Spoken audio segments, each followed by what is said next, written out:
I'm so grateful for another day to help stimulate the mental. Time to strategize, huddle up, where's your circle? I can feel the moment radiate through the convo. Talk is cheap, turn your faith into work. I drink my second cup and put my hands in the dirt. 2 cups, drinking straight drip from the earth. Caffeinated conversations, you heard them here first. One for the wake up. One for the wake up. Two for the work. Caffeinated conversations, you heard them here first. Welcome back to 2 Cups Cafe, where I'm your host, Alan C. Jackson, and who I have coming through for a high-quality conversation today is none other than my man, Ray Wood. How you doing, Mr. Wood? Hey, I'm doing excellent, brother. How about you, man? Oh, man, I'm doing great, man. I just appreciate you coming through, spending some time with me, man. I know you're a very accomplished individual. I know you're a real humble guy, but you're a real accomplished individual, man. You're former president of NAACP here in our hometown, our local town. You were a president of the UAW. But let's tell us a little bit about, just coming up in Toledo and how things kind of progress. I was born in Toledo. Okay.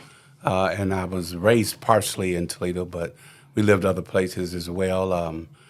First school I ever went to was on Collingwood. It was a school called Washington Elementary, and that's since been torn down a long time. I'm telling you, I'm showing my age now. That's all right. And I was baptized at Jerusalem, a few steps away. Okay. Jerusalem Missionary Baptist Church.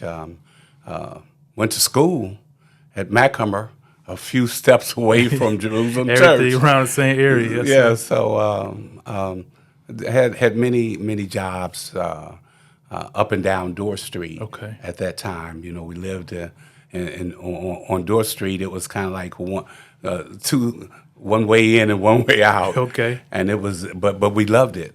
Sometimes you get caught in traffic for a few hours, but it was okay with us. As a matter of fact, my first banking account was on Dorn Junction. What was the name of the bank? It was First National, and later changed to Fifth Third. Okay. But it was First National. My granny told me, she said, that money you're making, you ain't going to spend it all. Yes, sir. And so she made me get a banking account, and that meant a lot. And, if I don't know if you heard the story or not about Dorr Street, but it was so much activity on Dorr Street. It was a lot of black businesses. Black Panther had a store there, but the Black Panther had an office there as well. Okay. Black Knights Men's Shop was a men's store that we all went and they had a movie theater there. I heard it was a black hotel over there, motel, maybe. And it was. We had so much on Dorr Street. It was Kroger's there. It was a Kroger's store there, and they. Of course, they moved out, but it was just so much. I remember the M&L club there, and we were too young to get in, but we sure could fantasize about being able to go in one day. But I do remember as I went to Macomber, I think I was a freshman that year, and heard a lot of gunfire.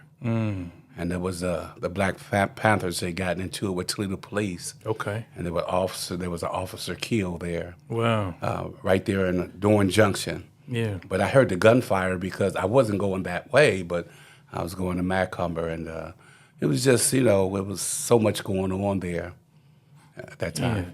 So let me ask you this, so I know. So after you graduated high school, like what happened after that? Yeah. Well. Had some challenges. Okay. After I graduated, I had a partial scholarship to run track for Miami, Oxford. What was your meet? 100, 200. Okay. I was a speed guy. Okay. And 100, 200, both relays and a long jump. But that changed a little bit. My older sister was found murdered in a field over there on Klondike and King in that area. Okay. And so How old was your sister? She was 3 years older. She was 21, and I just graduated. Okay. And the reality is that everything changed because I thought that because somebody murdered her, I wanted to murder Right, somebody. right. And the Vietnam war was going on, so I enlisted. Okay. And I enlisted in the Air Force, and got to travel a little bit, but the man upstairs took that thought of me Yeah. wanting to do bodily harm to somebody away. So did you wind up over in Nam or? No, Okay, I was stateside. Okay. I was stateside. I wound up at a base called Minot, North Dakota. Okay, North Dakota. They used to say, why not Minot? You might not come back. And so all the brothers that did go to Nam and come back, that was a processing base, to get them reacquainted with being back stateside. So. North Dakota. Yeah, North Dakota, man. Listen, when I first went there, we had base orientation, and in base orientation, they would tell you for 3 days. They would let you know, don't walk around without your bunny boots on. Don't walk around without your parka. Don't walk around with your ears uncovered or your hands, or else that was an automatic Article 15 if they caught you, because the wind and the cold was unreal. Man. Yeah, they showed us pictures of people going into town. The base was 18 miles from town, but they would go into town and get drunk, and they get in fights, and they found them, frostbitten. Frostbitten up. Yeah, Wow. laying outside in the alley. So we stayed on base. Yeah. So how long did you do in the military? I did 4 years. 4 years. Yeah. And after that, you came back to Ohio. Yep. Came back to Toledo, and then the other stuff started. Okay. Yeah. My wild streak that everybody had to go through. It started. And not speaking for everybody, but Right. absolutely speaking for myself. I know Yes, I sir. went through it. Okay. Yeah. Okay. So tell me about how. Okay, so you went to school for a while. You went to the military. You find yourself back here. Like you said, you go through a time where your wild streak. Yeah, yeah. Like when do you feel like your turnaround started? Well, actually, we and I'm not ashamed to talk about it now because I'm not that person. But we did just about anything we get our hands on. Okay. From drinking and drugging to all of that, and we did it with a gusto. I mean, we wasn't half stepping at all. But what turned around for me is that I moved out to California. Okay. And in moving out to California, I only had my stupid days. There was a place called, and it's still there, University Hills, right on Bancroft, right across from the University of Toledo. There was apartments there, and so me and my friend, we got an apartment there and loaded it up with glass furniture from a store called Timmons. Okay. And it was really beautiful. Yeah. But when you young and dumb and don't realize that, we would do things that in a neighborhood, in an apartment building where it was elderly people. Okay. And so we had music blasting, we had smoke coming out under, under the doors. Yeah. And so make a long story short, I'd had a job. I was working for a Gulf oil refinery. Okay. It's not there anymore. It was on Front Street. I had a job there, and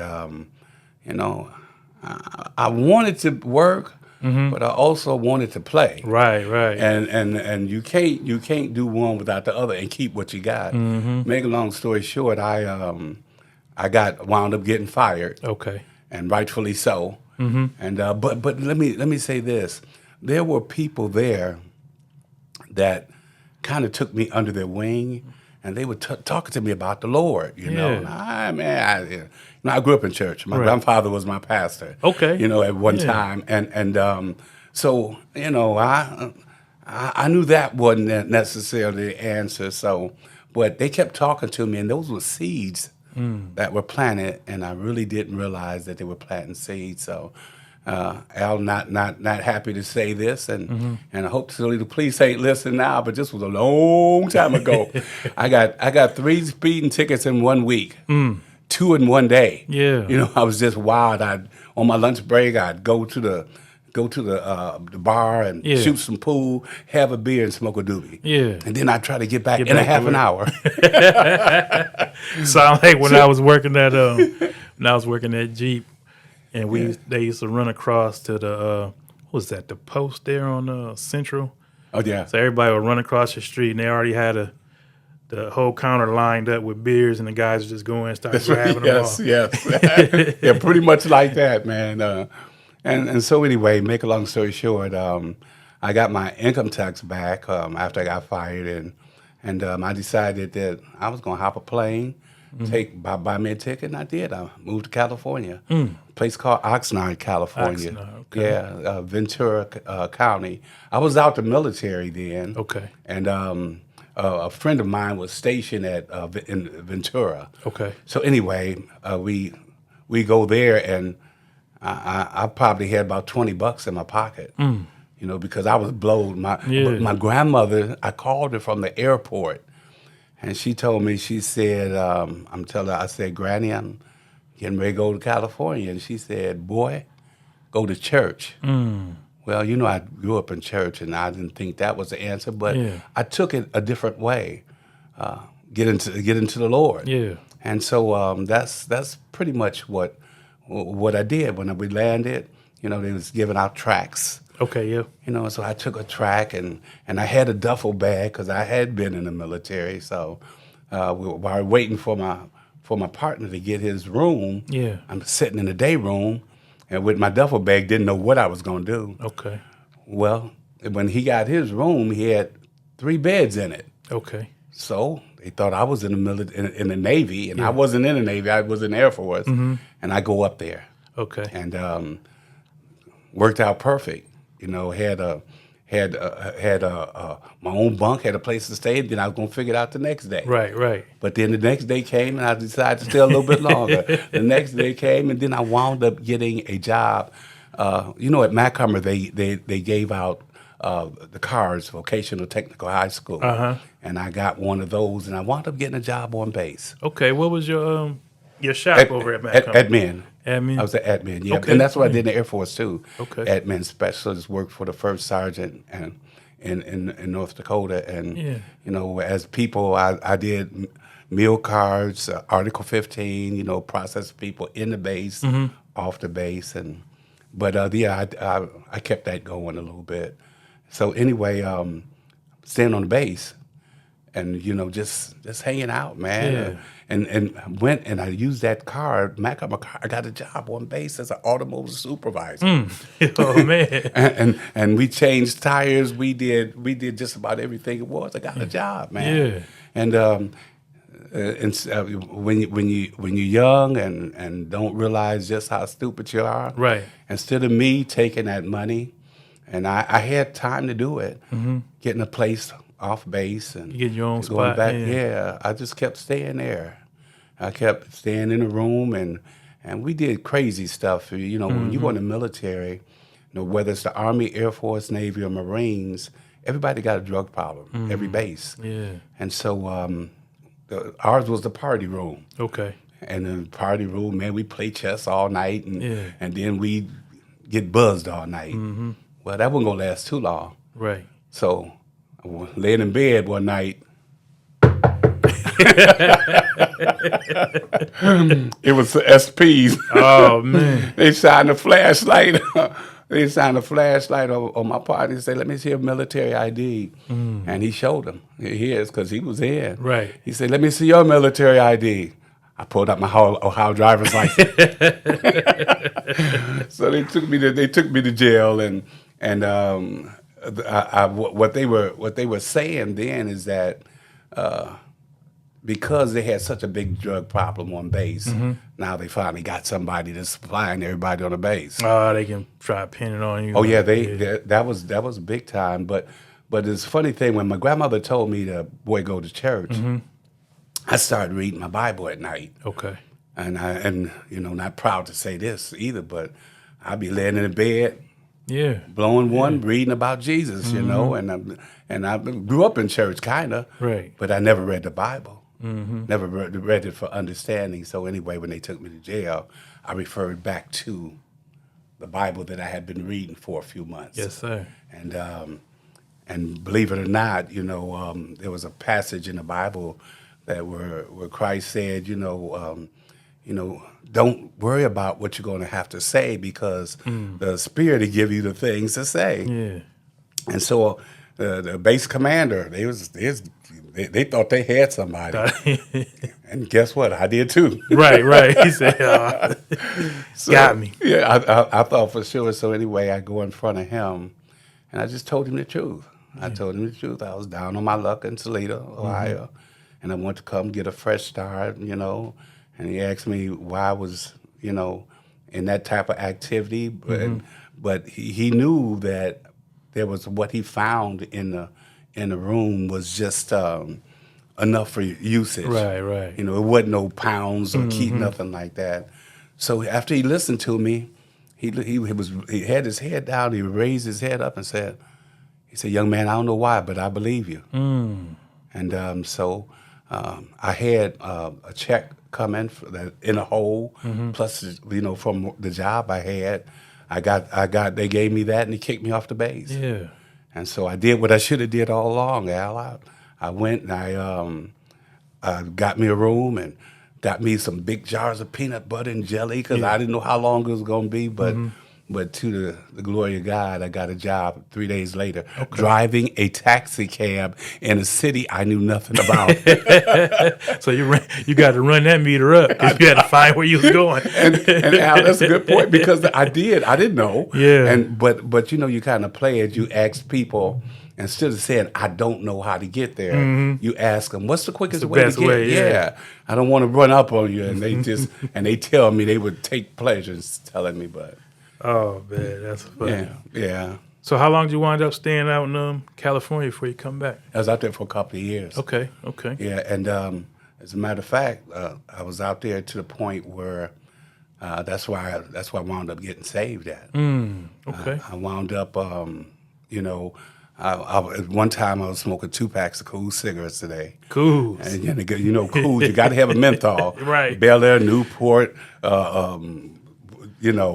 you had to have a menthol cigarette, so I was smoking 2 a day every time. And then every time somebody got in the cab, you just reflex. Yeah. And but he gradually took all those things away. Yes, sir. It wasn't like I was pressing. I got to stop doing this. Got to stop doing that. The more I read the Word, the more I prayed, the more I did those things, the more those other things fell off. Yeah, man. And so and that was pretty awesome. And then finally, I got a much better job. Okay. Out there, and when I flew out there on the airplane, it was kind of like I was so buzzed. It seemed like I got there in maybe 15, 20 minutes. Okay. And, that's 3 hours. Right. So I wanted to, on my way back, not get on a plane. Okay. So I hitchhiked home. You hitchhiked all the way home? All the way up. Man, back then you could do that. You sure could. Wouldn't attempt to do it now. Unless the Holy Spirit told me to, and I don't think that's going to happen. Yeah, hitchhiking, man. I haven't seen that since I was a little guy. Yeah. Yep.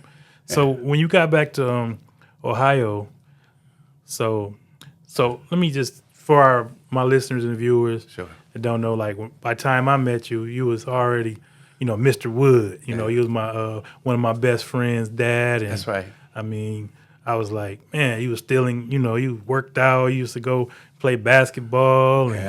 And so by the time I met you, you were already, you was at GM. I'm not for certain if you were involved in the union, but how'd you get into that job? Yeah.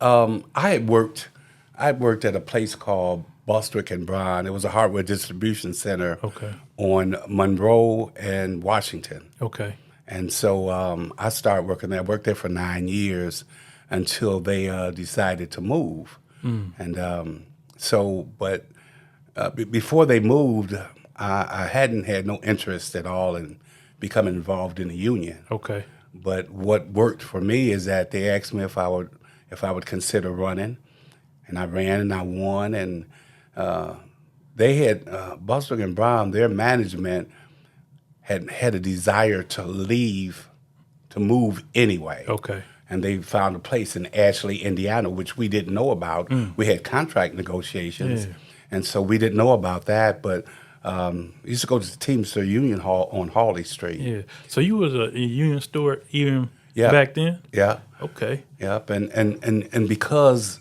I was changing my life around, I was saved. Yeah. Wasn't perfect, but I was saved. And I didn't do a lot of things that the other union stewards did. Okay. They For sure. they for sure. engaged, Yeah, and so the people on the floor, they had a lot of respect because Okay. I wasn't going to be caught up in profanity and all that other stuff. So and the Teamsters used to fight. I mean, after a union meeting, Yeah. they would fight. They call the police. You mean like fighting like at the union meeting? Like Yes, each other? you're fighting each other at the union meetings, and that was almost every meeting, and it was pretty much What they were fighting about? the contract issues, disagreements that they might have had with somebody else, somebody talking when they talking over them, and so but we had on our contract negotiations. And for whatever reason, we knew later, they were stubborn. Yeah. The management wasn't going to move at all. They wouldn't budge. No, what they had wanted us to do was to turn the contract down.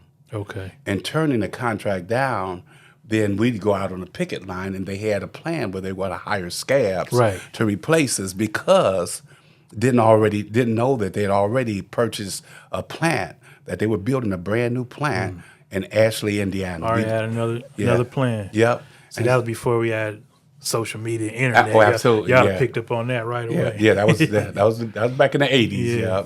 And so, as a matter of fact, it was 83. Okay. And so they had a big argument whether they want to accept the contract or not. Well, our chairman, he did a lot of things they did, and he kind of hung out a little bit. His respect wasn't 100%. Okay. But they was like, "You lying, man? They could give us more than that." Blah blah. And they was tearing him up, man. Yeah. And so a couple of guys stood up and say, "We want to know what Ray Wood thinks." And I told him the truth. I say, "I don't think we're gonna get nothing else." Yeah. They're dug in, and they haven't budged off of our initial offer. Right. If they were serious, they at least give us something Yeah, to try keep. to make a compromise. Absolutely, yeah. And so they believed it, and because they believed it, we ratified the contract. Then we found out that they had purchased a building in Ashley, Indiana. Yeah. But out of that, we got a severance package, and people were allowed to go to find other jobs. Yeah. And by me being a union guy, I was one of the last ones to leave. Okay. And a few months after that, I got on a GM. So, man. So was that like, I know you said, you're changing your life around, the Lord was working with you, Yeah. but where do you think that acumen came as far as to work with people, hear people out, understand negotiations? Like, do you think you picked that up in the military? Was it part of your upbringing, or? Well, believe it or not, it was the word of God. Okay. You treat people the way you want to be treated. I would want somebody, if I had an issue, if I had a complaint, if I had a grievance, I would want somebody to come and at least listen to me. Right. Take time, and tell me whether I'm wrong, be honest with me, Right. or if there's something that they could do, be honest about that. Right. So those values pretty much was given to me growing up. Okay. But really through the Word of God. Yeah. You treat people the way you want to be treated. Yes, sir. And treat your neighbor, as yourself. And so those things meant a lot. And when the plant closed, that summer, man, I played softball almost every day. I coached 2 teams, played for 2 teams every day until one day I realized that, this unemployment ain't gonna last forever. Yeah. And at that time, I had my kids with me. Okay. Yeah. And because believe it or not, up until that time, we would fantasize. We would talk about moving to California. You know, that's where I'd been. You know, Yeah. I told them, hey, man, they got banana trees out Right. there. They got orange trees. Yeah. You riding down the street. And so, you know, that was their way of getting caught in. But it wouldn't have been wise, I don't think, for me to continue that course of thinking Okay. when I had a good job at GM. Yeah. So tell me about GM. Like, so you immediately got involved in the union over there too? No, it took a while. Okay. It took a while. And once people, I ruptured my Achilles tendon Okay. with one of my sons, and so in rupturing my tendon, I was off work for a total of 7 months because I re-ruptured it. After it got healed, Okay. I re-ruptured it.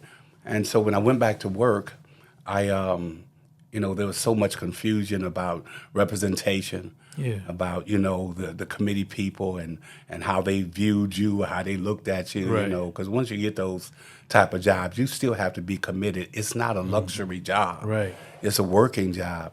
So they asked me, they found out that I had been a union steward for the Yeah. Teamsters. They asked me if I would run. Okay. And I ran and I won. Yeah. And You went to Stewart first, or you went right to the committee? no, I was. They called them committee men, Uh-huh. and that's what I got hired in. I mean, that's what I did. I was a committee man, Yeah. and then after that, it's just a progression. After that, once you prove yourself to people, and I was never one of those type of committee people that went into the office and just hung out in the office, Right. waiting for a call.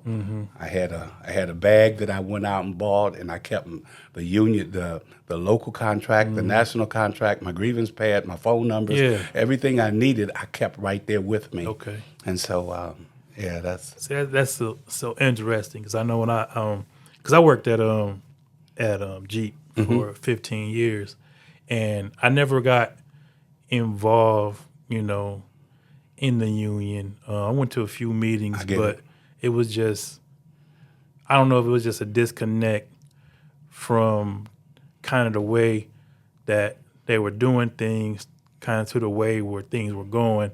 It just seemed like it was a disconnect. But I remember we had when I first started there was a guy named Ron Conrad, and he was kind of like one of the big guys there. But I always remember they had the FBI, investigating the unions and committees. yeah. Did they do that type of stuff over where you guys were at? Absolutely. When I first hired in at GM, I'm gonna be perfectly honest. When I first hired in, they kind of told you that the culture at the GM plant, the shop chairman was a KKK member. Okay. And that was pretty much, everybody said that. It wasn't just a rumor. And so didn't really give it a lot of thought. Okay. But, but that was the reality. And because that was the reality and that was the culture, it was just kind of difficult to get beyond that in a lot of ways. So what I did is that I never hung out in the work center. Yeah. I'd come in, and I had the largest district on the worst shift, second shift. Yeah, second shift. That's the work. That's Yes. the workhorse. It is, man. And, second shift pick up the slack for third and for first. So that's what I did. I would even take my breaks at the picnic table on the floor. Okay. Because, you go in the work center and those guys are, their mindset isn't, to really be conscious of people having issues, and when they have issues, they just want somebody to address them. Right. That's what you're paying union dues for. Right, for sure. Yeah. For sure. Yes, sir. Yes, sir. So how did you go from transitioning from being the president of the union and then getting into local NAACP? I was about to say politics, but I don't even know how the action. Yeah. Well, interplant issues is politics, believe me, because you got to run and you got to get enough votes. You got to campaign. So I started off as a committee man. Then they asked me if I would run for shop committee. Okay. And then they asked me if I'd run for sergeant of arms. I ran for those and won all of them. Okay. And then they asked me if I'd run for vice president. I tell this story. I facilitate. I taught a class up at University of Michigan. Okay. Black Man in Union class. And Interesting. yeah, and that was just in February. Okay. Yeah. So they ask you about doing that, and then you kind of like I ran, but it wasn't really my desire to be a committee man, to be shop committee man, Right. to be sergeant at arms, or to be vice president. This is exactly what happened, and as far as me becoming president, the guy that was the vice president, his name was George Cerevolo. Okay. And he was a good committee man. I kind of modeled myself after him being a good committee man, Yes, sir. because, you know. And so representation. So he called me in the office one day, and the guy that was the financial secretary he had a history of using the N-word and, Okay. and talking about, you walk in his office and he's got Rush Limbaugh blasting. And so, but this guy that was the vice president, he said, I got to get him out of there, Ray. He says, so the best way is not to go on the floor and say what I've heard or what I know. I'm going to run against him. Yeah. And he really didn't want that job, but it was in him so much to want to make a change. Right. So he said, if I run against him, would you consider running for vice president? President. Okay. And I said, I thought about it. And so I went home and come back and I told him that I would. Well, the reality is I won and he lost. Oh, okay. So now you're working right with the guy. Yeah. I was the vice president. And in 2006, GM ran into a lot of trouble. GM and Chrysler in particular. Ford was in trouble too, but that's in 2008. Okay. That's when they had the financial crisis when Yeah, the I banks remember. Yep. and all that failed. And because that was happening, everybody had opportunity to get a buyout. So the guy that was the president, Oscar Bunch, and he was a really good friend of mine. Okay. Somebody had a lot of respect for, because when I did become president, he told me, Ray, I'm going to be there if you need me for anything. Call me day or night. Yes, sir. He said, but I'm not going to get in your way. And so in other words, he was going to let me be the president. So anyway, when those guys left, I was a vice president. He left. Okay. And I just took over finished his term. Okay. And then I was elected to. Okay. So tell me, so you don't have to get too far into it, but, I'm hearing, you grew up, you got Door Street, you got Junction area, you got Black Panthers. Then I'm hearing the same city you've got, the guy was in the KKK. Yeah. So those two realities have to meet at the workplace at some point. If, without saying names or anything, is there any things that stood out to you in your time as, president or committee dealing with those type of, race relations or cultural differences? Yeah, Al. Absolutely. Like I said, when I first hired in, there was the reality that the shop chairman, he's the number one guy in the plant, was a member of the KKK. Okay. And not just one person said that; it was blacks and white that It's kind of like common knowledge. Express that, right. Yeah. And so where I grew up in the hood, was one of the reasons why that Smith Park was even built is because there were houses all along the 10 of the block of Fernwood and 10 of the block of Palmwood, but we didn't have a place to play. Okay. So we was playing in the alleys, in the streets, Right. and jumping on people's cars, getting on their grass.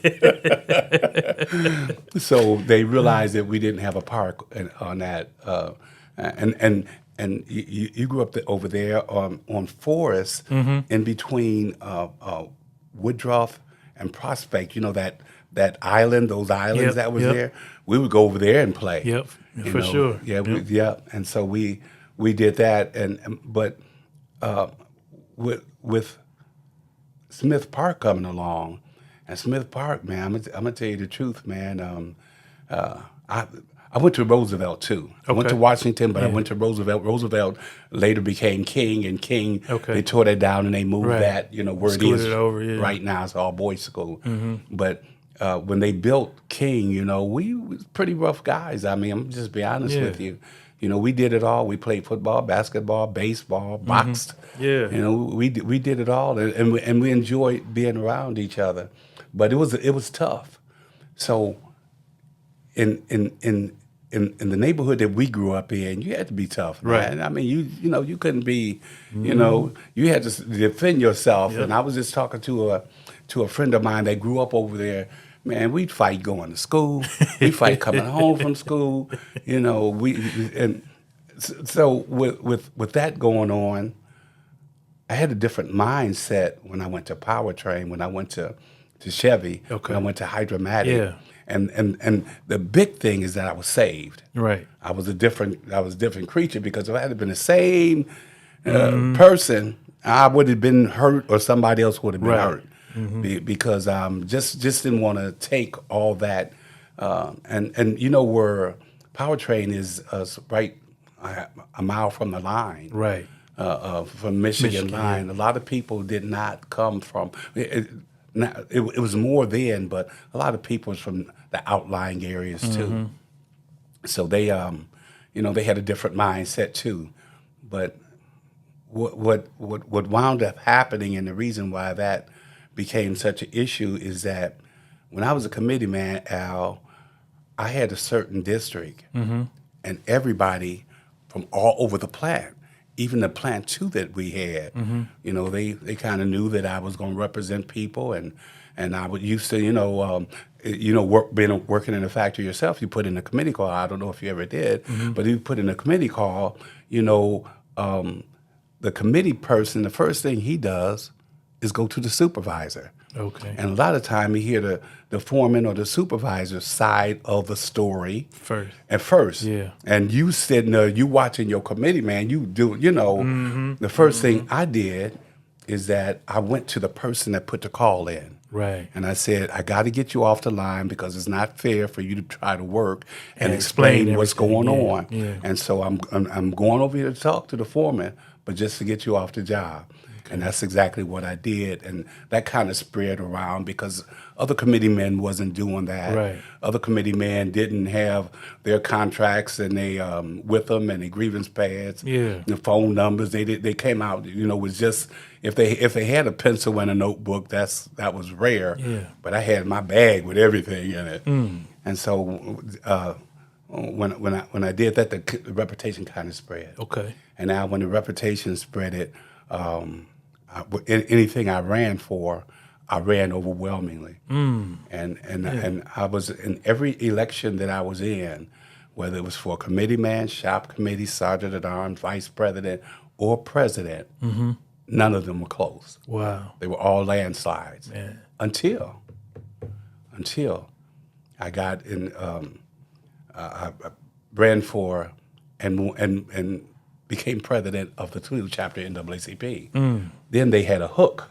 Okay. They had something to tell people negative, and that's what So happened. what was the negative part, that you were too pro-black? Yeah, because the NAACP itself says National Association for Advancement. Colored People. Yeah. And so they use that as an opportunity to tell people that didn't know, that was from the outlying areas, that this guy's a part of a racist group. Oh, okay. Yeah, he ain't no better talking about the KKK, the neo-Nazis, Right. the Proud Boys, the Oath Keepers. He ain't no better, because he do the same thing. Wow. And this is exactly what happened, if you ask me, with the president that we have now. The president that we have now, he's in his bullying mode. He made people think what he wanted them to think. Okay. And so he's still doing that, because my grandfather had told me a long time ago that a well person can't walk into a room full of sick people and make them well. But a sick person can walk into a room full of well people and make them sick. Well, that's what's happening now. Because in 2016, when Donald Trump ran, he ran his base of people was undereducated white men. Now his base of people is dentists, lawyers, soccer moms, even judges. So you can make a person think the way you want them to think. And if you stop and think about it, Marco Rubio, Lindsey Graham, Ted Cruz, Rand Paul, and even J.D. Vance, his president, vice president, all of them at one time they was against him. At one time they talked about him real bad, and more. But now it's a world of difference because his bullying mode and his making people think the way he wanted them to think and speaking certain things into existence that he could stand in the middle of Fifth Avenue and kill somebody or shoot somebody and never lose his base. Well, no, he's only grown his base. And so, and at our plant, I remember I met with the vice president. This was back when Hillary Clinton was running, and she ran, against Bernie Sanders. Okay. The vice president of the union, she was supporting Bernie Sanders.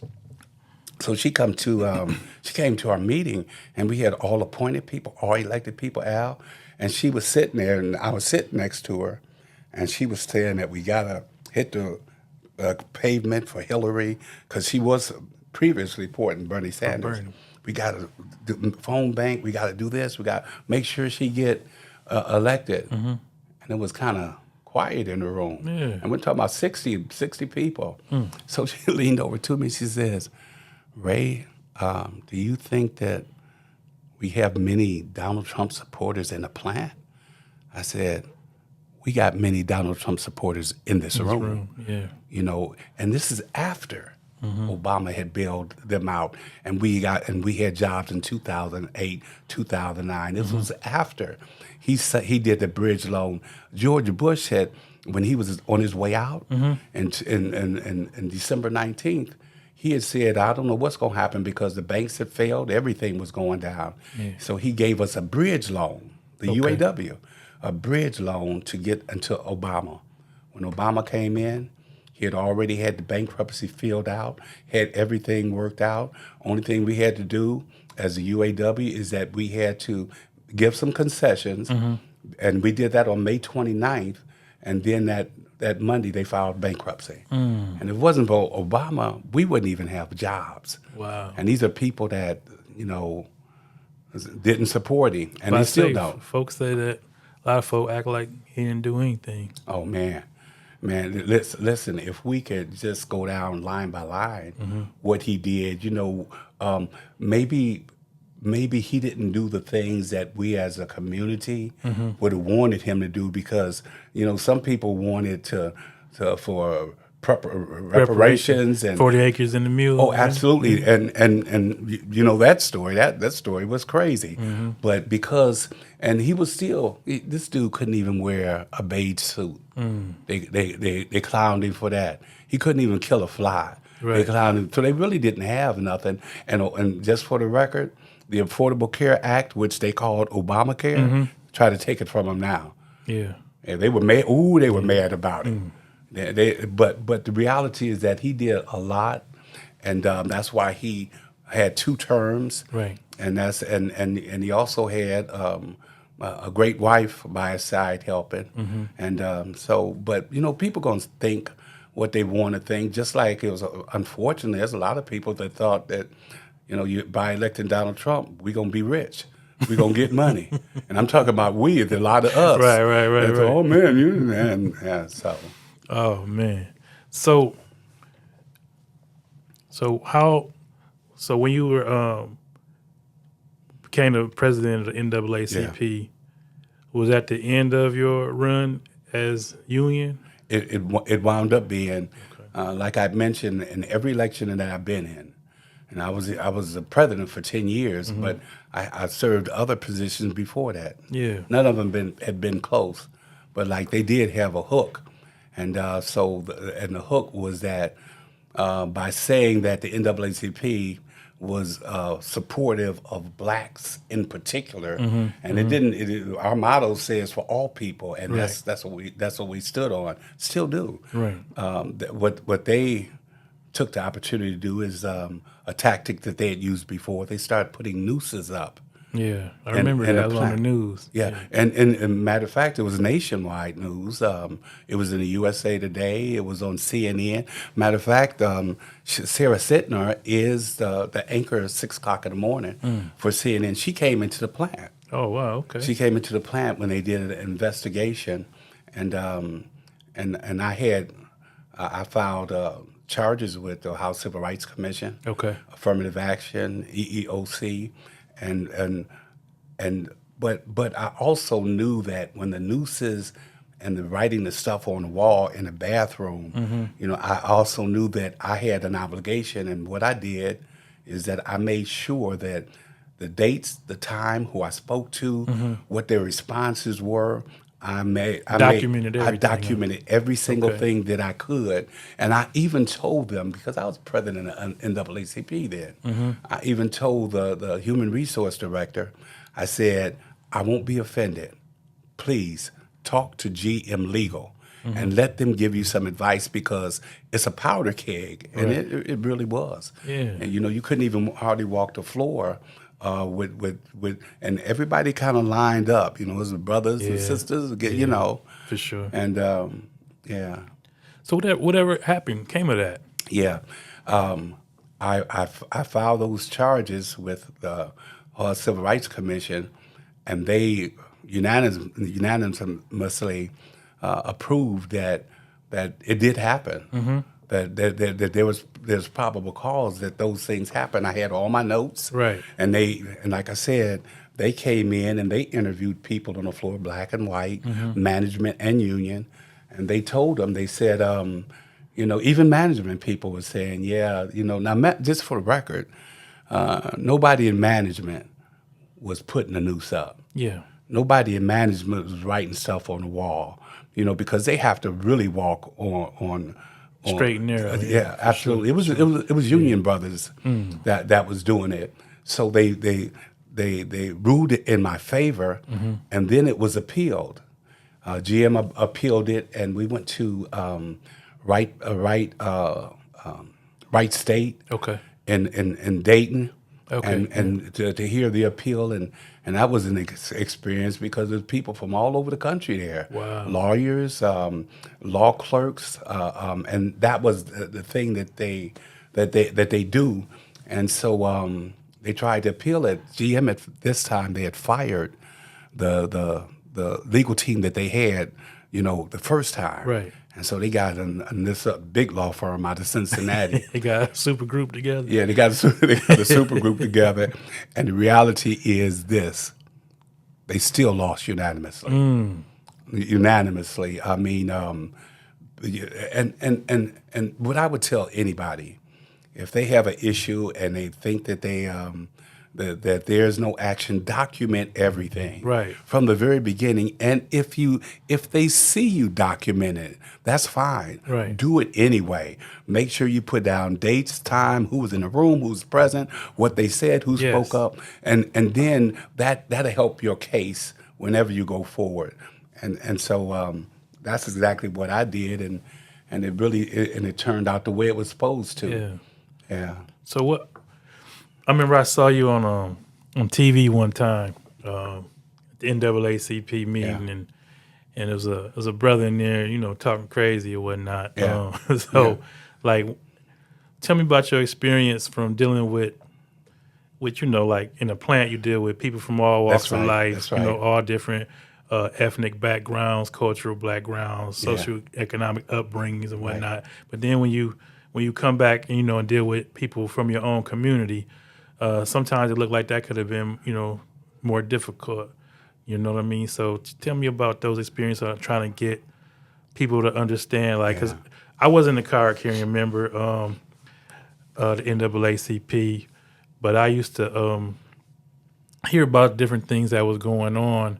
But I always, I guess, like I said, there was a disconnect again. I get it. From I don't want to say the information, but just from what we grew up thinking that an organization was, until what it actually is, and not taking the time out or not even understanding what currently how things look. So if you could just what's the, I don't want to say the purpose. I know the purpose, but what's the driving and the reality? Yeah, reality of what the organization can do now. Yeah, Al, I'm glad you asked that, and the reason why is because so many people have the idea that we go in and beat our chests and we ready to put up our dukes and there's a time for every type of protest. Yeah.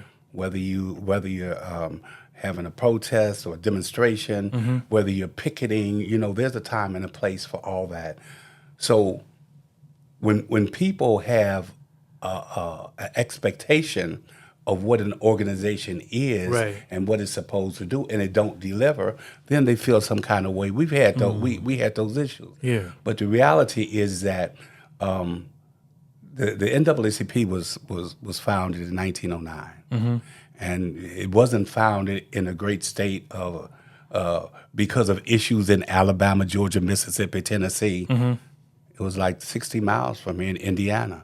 They were lynching blacks in Indiana. Yeah. And so that's why the organization was started.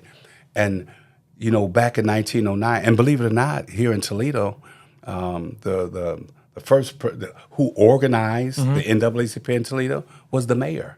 Wow, I didn't know that. A white man named Brand Whitlock. Okay. And they named the apartments after him. Yeah. And he was serious enough to have that. And it's always been somebody out there with the right spirit. Yeah. With the right mindset, with the right heart. And I don't know, can't speak for how long they're going to have that, because when the pressure gets tough, when the bullies come out, when it's a matter of you going to tell the truth, or you going, it can change. But when people don't really understand that we never could take an army and go kick somebody's behind. We never had those opportunities. But what we did is that we've always negotiated behind the scenes. We always wanted to be at the table to speak what our injustices were, because we want and we wanted to stay relevant, because if we had come across back then, and I'm gonna bring it up to today, back then, if we had done anything other, they would have did just what they did. They had KKK. They was marching in big cities like Chicago and New York. They come out in the 1900s with the Birth of a Nation. And Jim Crow started in the 1800s, 1860, right after, 1870, when black folks was getting ready to vote in Louisiana because the Emancipation Proclamation, and they realized that we were going to get some black folks in those politically elected positions. And so they killed 100 and something of them and hid the ballot boxes. We've always been not having the firepower, but we always had the determination. We always had the willpower to try to do it. So we would sit down and we would, not begging, but we would sit down and we would let people, let those in power know that we're demanding our rights. And so we negotiated a lot, and a lot of those things worked here in Toledo. Here in Toledo, we when after World War I, the servicemen came back and they couldn't get a job, just like World War II. But what we were able to get for them was some of them became cashiers, some of them got employment, regular employment, and now it wasn't the type of job that they deserved, but it was jobs. And we've always been about jobs. We've always been about the educational, the political opportunities. So what? So go ahead. what? My question is in doing those things, what leverage does a community have these days to Yeah, speak out against, injustices? absolutely. We got to use our economic power. Okay. Black folks in America, we do absolutely positively keep the economy going because we're going to spend some money. And right now there's a movement going on with as a result of DEI takeaways for the Walmarts and the Right. Targets, Right. and for us to stand at people and withhold our money. And that does a lot. Today is a little bit different from back when the NAACP first started. Okay. Because when it first started, we had to tread. We were growing. And the NAACP isn't just black folks. There's a lot of white folks. As a matter of fact, Right. 6 of the 8 white folks that started the NAACP were white. Okay. But we needed all of that to help us. We needed all that to open doors to make our voice be heard, and for some of us that did stand up, and there was. I mean, we were prosecuted. I mean, we were persecuted and prosecuted, but all those things happened to us, just trying to stand up for equal rights because we say this all the time: land of the free, home of the brave. It ain't never been free for us. Right. One nation under God, indivisible, with liberty and justice for some. It ain't never been that way for us. Right, right. And it still isn't that way. And can you imagine back in a lot of my friends, they say, man, if I was living back there, they would have had to kill me. Well, Kunta Kinte thought the same thing too in the movie Roots, because it was just so much of an obstacle. It was so much hatred, so much division. And even to this day, Germans could come here, the Italians could come here and make a living, but we were brought here, we were brought here and we had no desire to come here. Right. They wanted to come here and in the Statue of Liberty, they got that carved on there, give me your, well, they came and they were okay. As a matter of fact, some of the Italians were mobsters. They came here and they were killing people, bootlegging and everything, and they still didn't get treated the way we were treated. Yes, sir. Yes, sir. Yeah. So let me ask you this. So it's going to be 2 parts. It's going to be the first, like some people that might see this, they might live in a right to work state, like how needful do you believe that with all the technology and stuff like that, are unions today? And what are the unions' strengths now to be relevant? And then the second one, I'm going to ask the same about, the NAACP. Yeah. It's a different world today as far as unions, because people hear what they want to hear, think what they want to think, believe what they want to believe, and some people that were union people or that still are, they listen to people that don't have their best interests, because how else could different unions go to support Trump? Trump is for millionaires, for people like with access, with means to an end. That's why he's got the attack on Social Security and Medicare and but people hear what they want to hear, and in hearing what they want to hear, they've turned. And just let me say this: unions have been their own worst enemy in a lot of ways, because we didn't put enough emphasis on people getting involved in the unions, coming to union meetings, knowing your contract, your local, your national, making sure that we support those that have our interests in favor by going out, by phone banking, knocking on doors. We didn't do that. We kind of left that up to people, and at the same time, we were not representing people in a manner that was worthy of representation. They pay every month. That's coming out your check. Right. And every month you got to pay that, regardless in a state that's not right to work now. And Ohio is still is still okay. Michigan is right to work. Yeah. Indiana is right to work. So what I couldn't understand though, because I was a union member. Yes. What I couldn't understand about the union was the people that were representing us, but they still worked for the company though. Yeah. So they still had so for people that don't know, when you get a Yes. contract, you kind of, as the lay person, just a regular union member, we voted on the highlights. They tell Right. us certain things, and then we find out, oh yeah, that was in the Oh yeah, and Yeah, you're like, well, we yeah. didn't. We got the highlights. That's right. The stimulus is, Yeah, but we didn't understand the concessions. All the details. That's right. So, but I remember one time,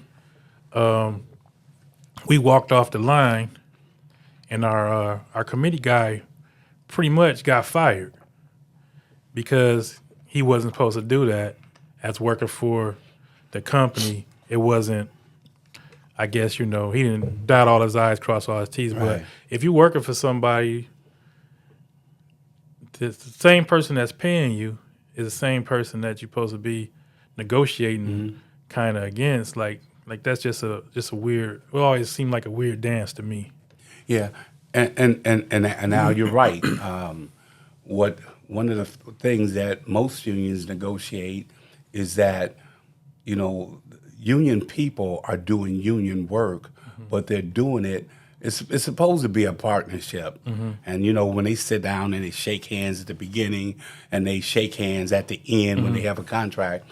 The union and management is supposed to have a relationship, a partnership, and part of that partnership is that they will management will pay the union to do their job, because if the union paid it, that would be money that they really don't have, and expense. So in good faith, but that doesn't mean that a union person has to compromise in any way his representation, because that's against the law. Okay. But some of them do. Some of them do. Some union guys take advantage of the system. Just in case in point, in the plant that I worked at, they union people, they could have vacations and holidays off and never be disciplined. They could come in late. They could do just about anything they wanted to. And by the way, if they worked second shift and they were in working second shift, they had the ability to take off at 7 o'clock for a family reunion. They could do that. All they had to do was put someone off the floor to fill in for them. Right. And that person off the floor, man, he don't really understand the contracts. No. And they just basically they're a note taker. And so they would never get disciplined for being late. Right. And so that's something that the union need to do a better job of, because every perk that they could get, they got for themselves, while the people on the floor had to go by the body of the contract. Yeah, for sure, because I know, not just union, I would say anytime it seems like there's a system, there's those that, want to take advantage of the system, whether it's unions, whether it's, whether it's church, whether it's, wherever there's an established hierarchy, people begin to take liberties in different areas. So I know as for me, it was always difficult for me to wrap my head around, the whole the structure of the union and the relationship between the union and the company and the different just the different dances that go along with relationships, and you could see certain things, but it just, I always just wondered, now with everything like contracts and stuff being so you can go on AI and they can give you a contract just for about anything and outline it. They can. And just the whole the whole like the 40-hour work week, the time off, the shifts. I mean, there was things that the union helped establish, from the beginning. Like, they used to work people, 100-hour weeks without no time and a half. So there's things that across the board are put in place. So do you think that if the union went away, they'll start taking some of those things away without representation and putting people back in a position to where they're getting taken advantage of? Or do you think that the American workforce is so established now that some things are just in stone? And that's a good question because we had to answer that question a lot. The reality is that they ain't gonna give you nothing. If you take the union away, the mechanism that enforced a contract and negotiated for benefits and wages and worker rights, if you take them away, then there's nothing that's going to make them want to do it. When we organize, Al, we would go out and we would hear the concerns of the people that we were organized. Okay. And in hearing the concerns, we were trying to make sure that that we could address them all in our negotiations with management. But you know what? By the time we got into negotiations, they had already realized that it's easier to just give them a few dollars. Right. We're going to give them a few dollars, and then you don't want this old union.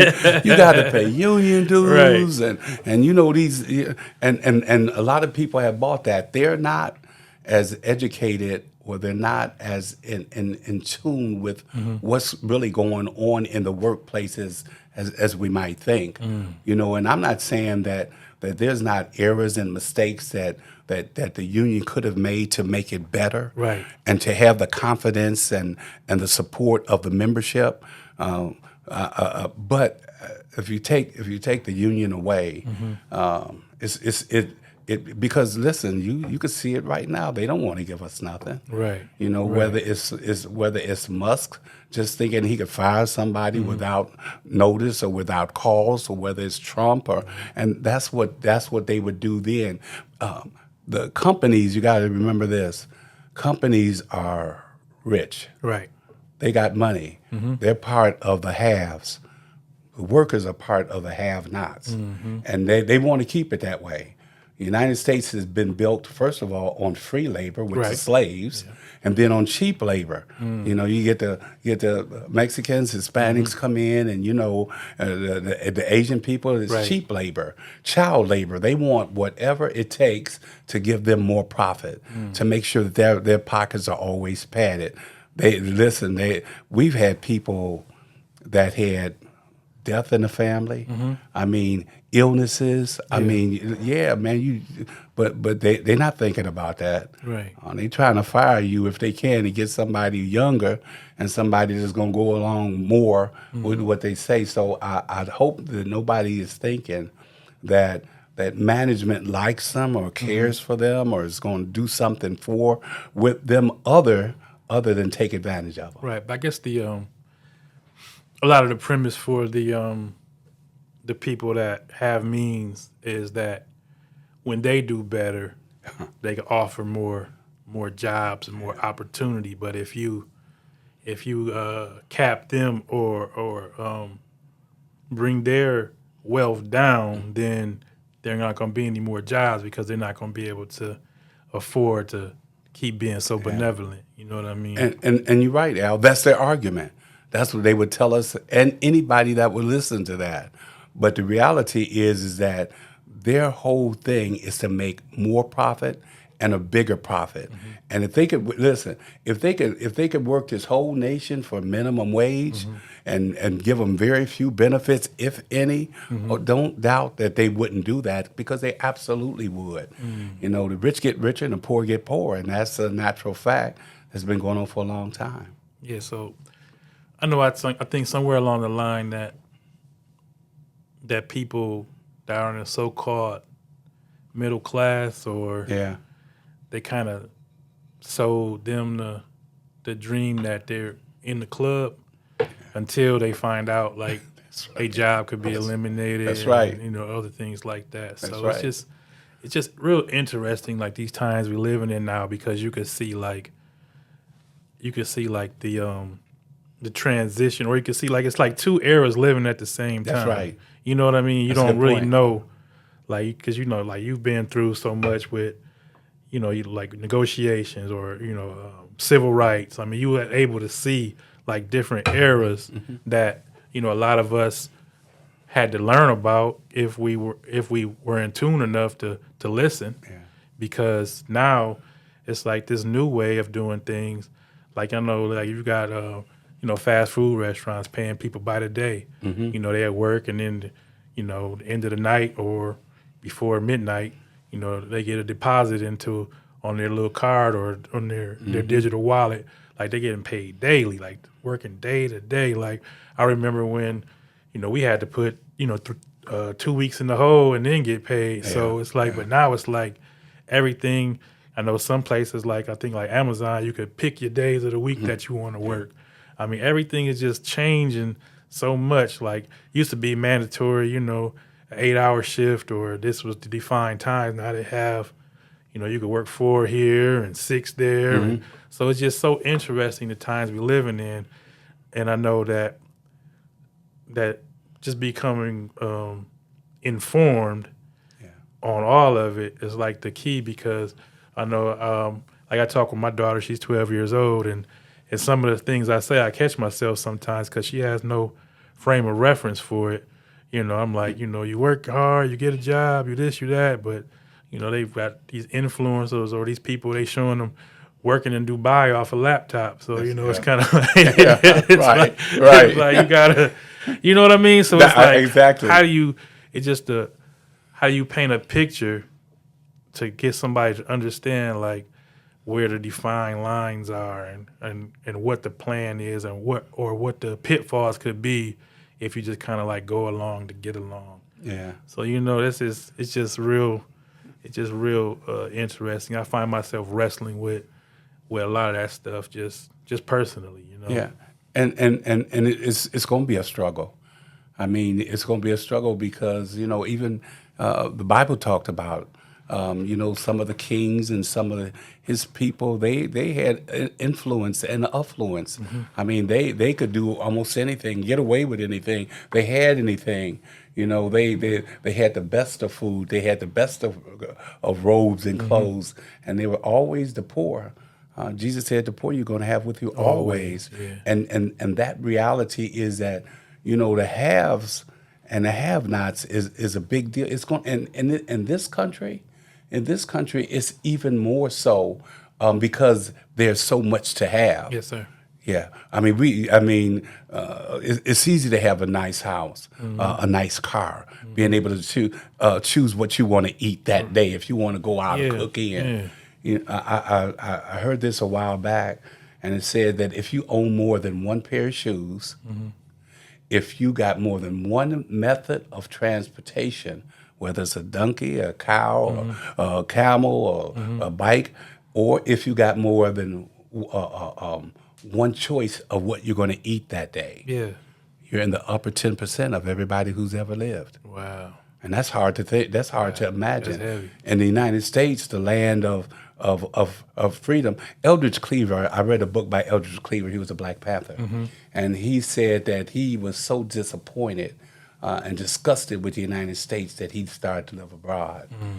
But as he lived abroad back in that day, the Russias and everything, he said, you get it's the blacks is more acceptable over here. They got more here in America than they do other places. Wow. It's not to say that they're taking care of us. It's just that America is such a land of plenty, and but it ain't gonna never stop being the rich get richer. And Donald Trump, he associated himself with the richest man in the world. Musk and they all hang together.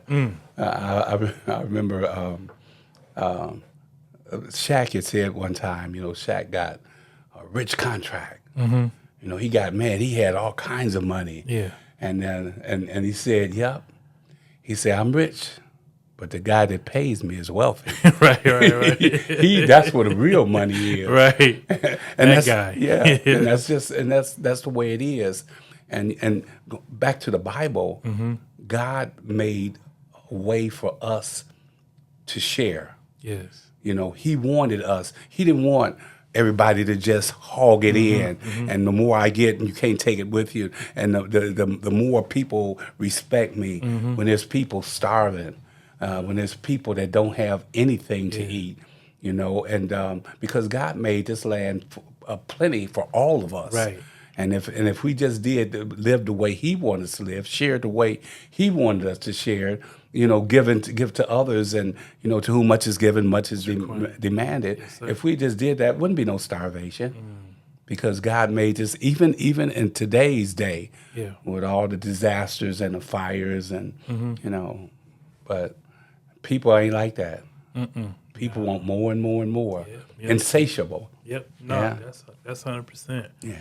So, like here at I call this 2 cups, right? So Okay. it's a metaphor for life I try to live by. Yeah. 2 cups is like one for the wake. Like that's the first cup in the morning. Like one for the wake. What's waking you up? What you meditating on? What you dreaming about? What are your dreams? What are your visions?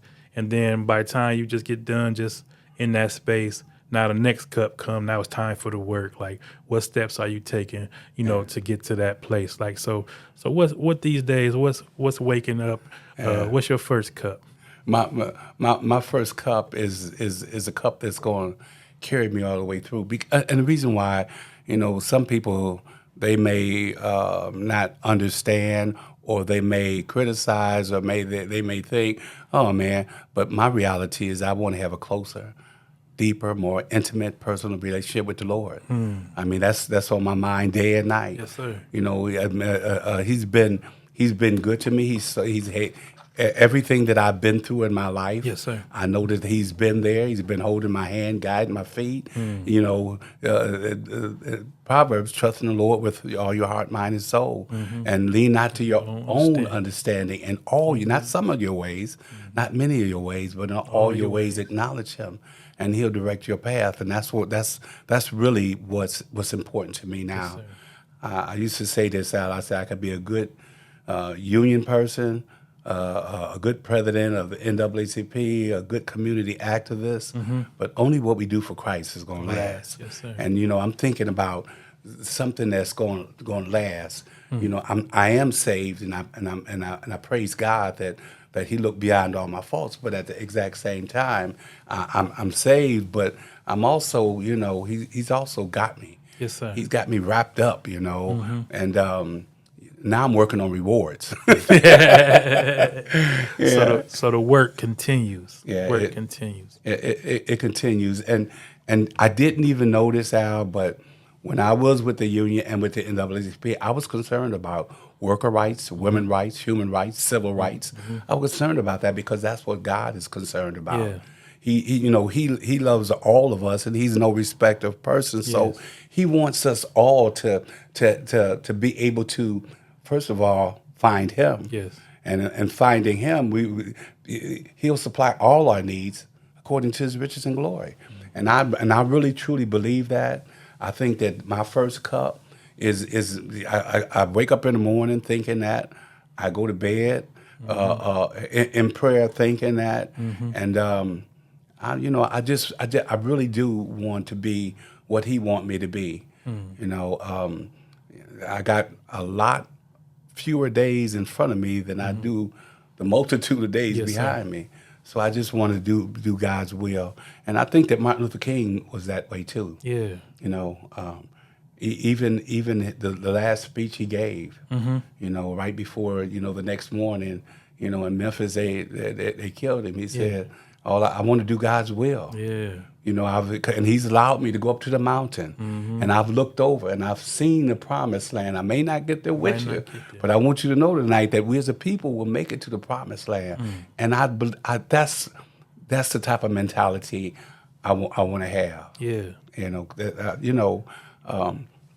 You're a man of God, not Yes, and when we associate when we eat as a group of people, as God's chosen people, as people that accepted Him, confessed with our mouth and believed in our heart, I think that what we can do is that he's soon to come back. Yes, sir. We can spread the word. I could stand. If you want me to stand on the corner, I stand on the corner. Yeah. Because it's real, and I wasted a lot of time growing up. But as I look back, Al, I see that he was with me every step of the way. The good, the bad, the ups, the downs, the mountains, the valleys. He never let go of my hand, and I'm so honored that he thought enough of me to look beyond all my faults and see that I need him. That's rich, man. That's rich. It's real, and this ain't no mistake. Al, we've been knowing each other for a while for a reason. Yes, sir. And my sons and my kids, they praise God that they have a relationship with the Lord. Yes, my grandkids do. Yeah. So that's a blessing, man. I appreciate sitting down and having this conversation with you, man. It's long overdue. You know what I'm saying? Yeah. I know you were always like, we coming up, Sean, you didn't say too much, you was dad, and I just always respected the respect that he had for you, and that you could tell you had a regiment, a discipline in your life that, a lot of the men in our community, they didn't exhibit. Yeah. So we always kind of like, oh man, Mr. Wood, he all right. You know what I mean? Because you always, every time, I was around, you always, treated me, kind, and, we was knuckleheads running around the neighborhood, but, you always extended your hand, gave me a encouraging word, man, and, I always appreciated that. But you had something, Al. You was gentle. I could see in you and feel in you that you were a good young man, and at a time when wasn't a whole bunch of it was a lot of bad out there, a lot of gangs. The Bloods and the Crips, and you kind of kept to yourself, and you kind of did the right thing, and I know you was an example for my son, and I appreciate that. He says it all the time. Oh man, he too kind. He too kind.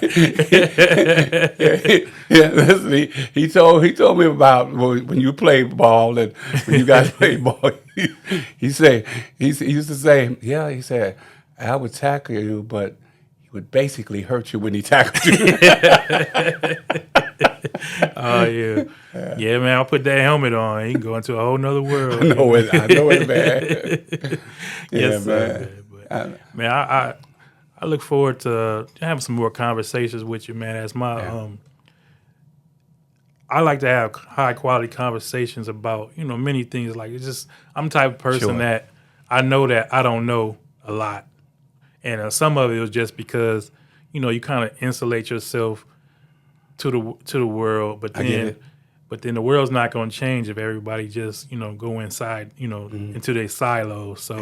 So I found myself in the last probably about 5 to 7 years really thinking about through the work that Pastor and everybody's doing with the Art Tatum Zone, and just thinking about education and advocacy and trying to help people, be more informed, be more educated, trying to help people change their social economic, just to get the mindset to change first, but then to have that trust piece to be able to, people had, like they always, it's cliche, but people don't care how much you know till they know how much you care. Absolutely. So just spending that time and just the work that I'm doing with juvenile at-risk boys is like, you have to be patient. It's labor of love because, like the word says, like one plant, one water, but God gives the increase. Amen. So you don't always